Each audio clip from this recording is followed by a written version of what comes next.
Capcom has recently released their highly anticipated title, Resident Evil Village. The game follows the Resident Evil 7 story arc and follows the popular gameplay elements from Resident Evil 7 as well. These elements focus around the first-person perspective along with supernatural, sci-fi-like experiences.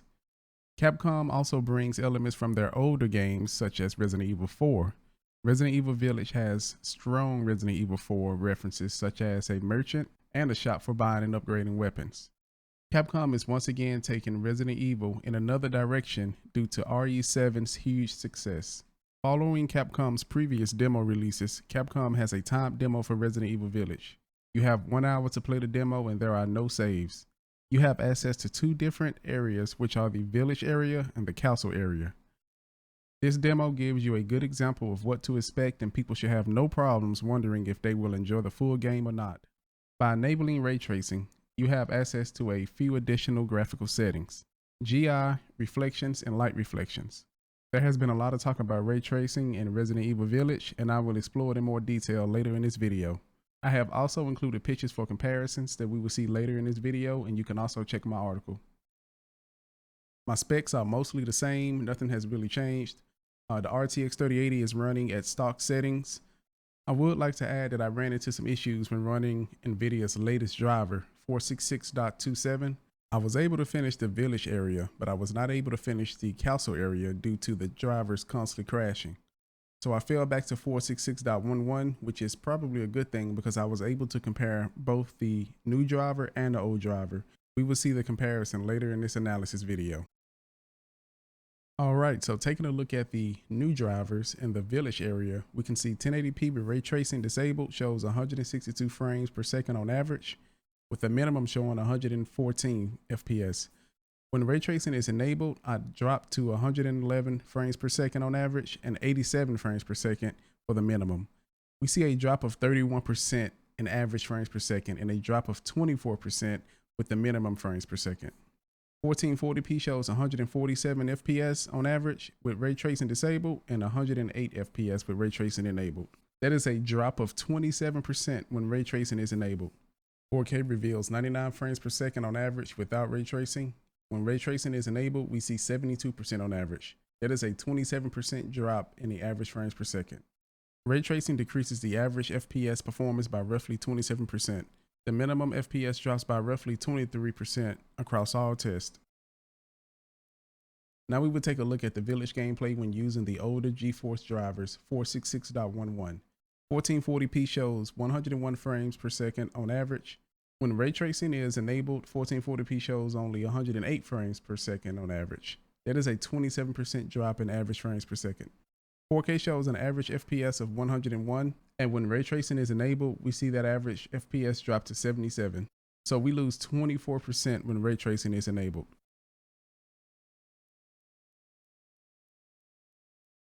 When comparing both drivers at 1440p, we do not see a huge difference in performance.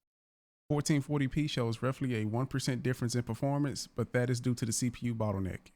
When I removed the CPU bottleneck and checked out the 4K results, we see a bigger difference. The older drivers 466.11 actually performed better as far as frames per second goes.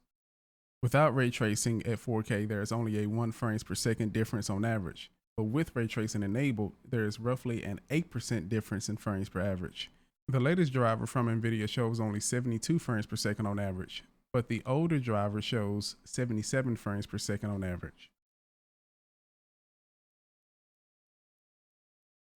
While using the old drivers in the Castle, we see that 1440p shows 218 FPS on average with a low of 149 FPS.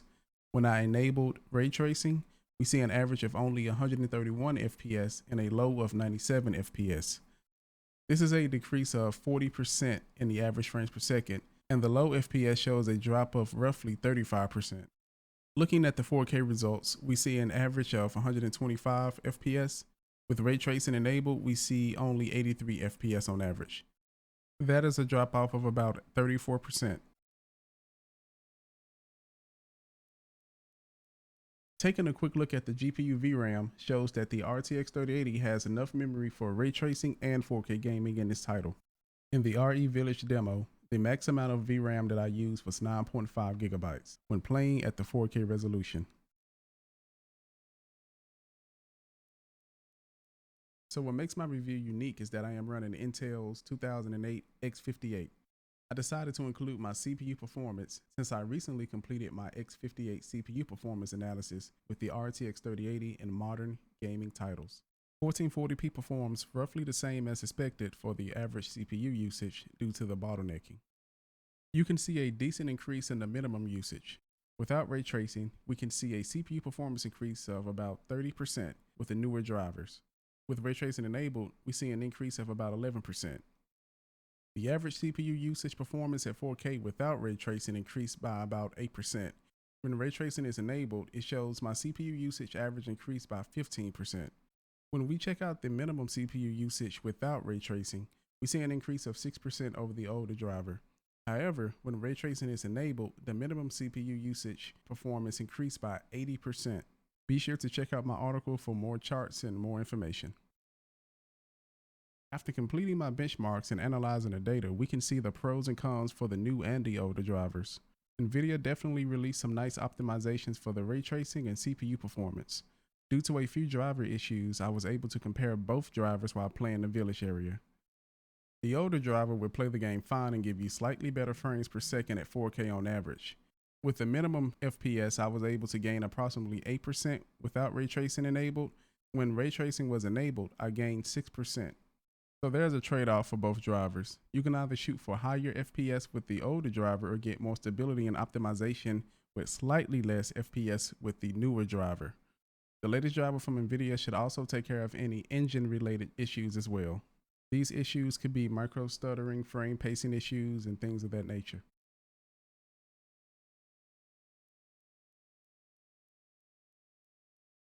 So now I will share my thoughts and opinions on the Resident Evil Village demo. I am a longtime Resident Evil fan and I have played nearly all of them. I had high hopes for Resident Evil Village since it followed Resident Evil 7 storyline. I'm sure plenty of gamers will enjoy Resident Evil Village, but after playing the demo, I can already tell you that this game is not for me. I expected much more from the graphics and the character models after playing Resident Evil 7 and Resident Evil 2. RE Village does feel like a spiritual successor to Resident Evil 4, and most people would think that would be a good thing. Resident Evil Village is cheesy, and I don't mean the cool Resident Evil 4 levels of cheese. I mean cringe-worthy cheese in my opinion. The voice acting and the character models were over the top. Here's an example of what I'm talking about. Oh, we meet again. Duke, why are you here? Where there's coin to be made. And have you found your daughter? No. If she is truly here, the lady of the castle would have kept little Rose in her private chambers, would she not? Dimitrescu? The very same. Why don't you take a look? Maybe you'll get lucky. And speaking of looking, care to make a purchase? Hey, can you hear me? It's you, the child's father. Child? Hey, wait, do you mean Rose? Is she here? Rose! Rose, yes. She is in great danger. Since Mother Miranda brought her to the village, we have fallen into darkness. What are you talking about? The monsters? The castle bell heralds danger. They're coming! No. Wait, where's Rose? Who's Mother Miranda? The bell tolls for us all. They're coming again! Rose is here?